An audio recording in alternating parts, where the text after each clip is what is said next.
इन्ना कदमां ते खलो जा आदत।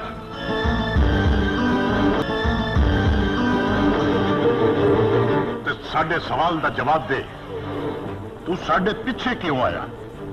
तेनू किवें पता सी कि अज शहर च साडे ते कातलाना हमला होना है?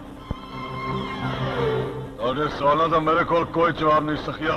जवाब तेरे को है पर तू देना नहीं चाहता। तेनू पता सी कि शहर असा नहीं आदल ने जाना है।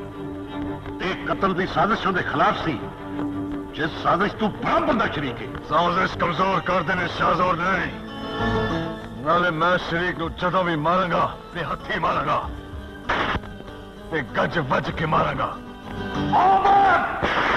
बच्चा सखिया, तागर थप्पड़ दी गूंज सिर्फ इस वेले दी चार दीवारी ने सुनी है, पर ताडे उस झूठे पुत्र दी मौत का नजारा पूरा पिंड करेगा। मैनू मां दी साल मैं शरीक मार देनी।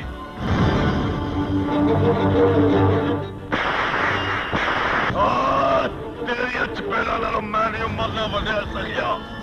मार सकने तो गोली मार।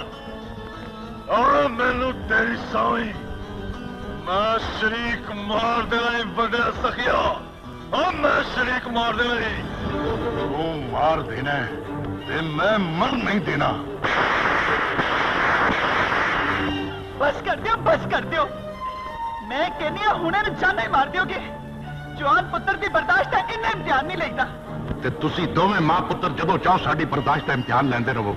मैं पूछना तुहानू इख्तियार किन्ने दिता है? तुम ही कन खोल के सुन ले राबिया, ते अपने इस गुस्ताख पुत्र नूं भी समझा दे। जिस जबान नाल असीं कलंदर पाक के दरबार से खलो के आदर नूं अपना पुत्र किया है, वो जबान असीं अपने हथी वट तां सकने आ, पर अपनी दित्ती जबान तो फिर नहीं सकते। ये साडा फैसला है। जे तुसी दोवां मां पुत्रों ने साडे फैसले के खिलाफ बगावत करने की कोशिश की ते पछतावा तुहाडा मुकद्दर बन जाएगा। मां सखी दे हथों जिन्ने जख्म तेरे पुत्र नूं लगे ने, और नहीं टोटे करांगा उस शरीक दे, और नहीं टोटे करांगा।